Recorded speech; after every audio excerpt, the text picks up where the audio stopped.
973, you're on the line with HTR Radio and Sid. What's up, Sid? This is Don up in New York. How you doing tonight? Hey, Don. How you doing tonight? Pretty good, pretty good. Two quick questions. In high school, or in college, did you wrestle? And then the second question is, you ever thought about MMA, or you think if you were, this was 20 years ago, and you were at your prime, or whatever you consider your prime, would you have considered MMA? A little side shoot in MMA. This is the answer to this, and I'm sure this might sound like, again, that someone's boasting. You know, guys, I was in karate my whole life. I boxed Golden Gloves. If you guys ever saw me before do the nip up, no. You know what a nip up is? Yes. Yeah. You guys ever see me do that? I have not back in the day. Well, I was able to do it before I broke my leg. And the thing is, how I learned that was through gymnastics. And when you're in a real good boxing program, gymnastics is the first thing you go through before you ever put on a pair of gloves. And then the answer to the other part of the question about wrestling, in this part of Arkansas, and even right over in Memphis, Tennessee, at Memphis State University, they do not have collegiate wrestling.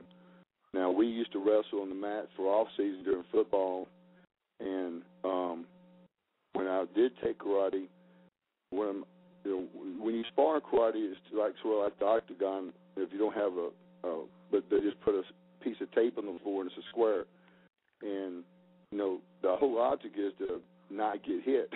And the thing was, it wasn't that I was great at it; I was just scared of getting hit.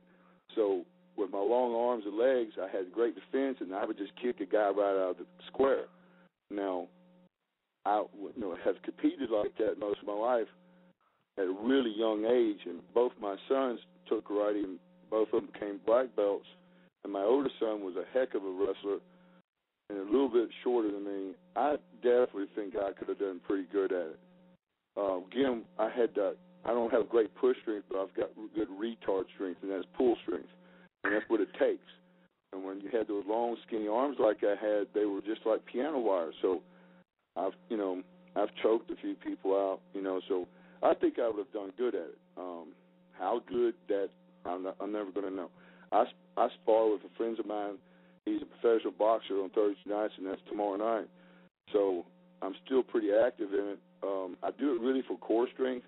And if anybody knows about boxing, if you're a pretty good boxer, they never had bad abs, and that's what I do it for.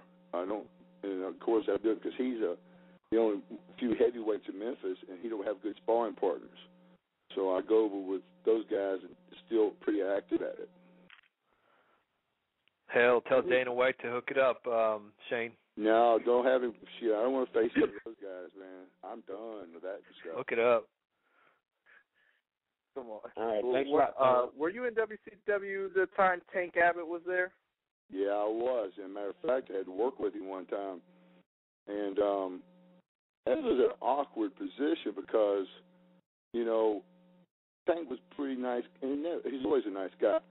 But he was sort of quiet and not that, vocal. And then long he was there, he started drinking and acting up. And, I came in on a Sunday night, came into the hotel, and he was at the bar, and he's screaming my name.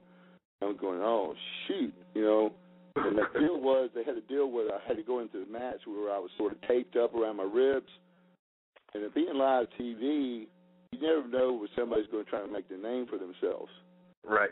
And not that I'm scared of anyone, but, if you got your hands down and you assume that something's going to happen, this guy's acting a little squirrely, I'd be a liar if I said I wasn't a little, on my heels about things. All right. Well, Don, thanks for calling in with your questions.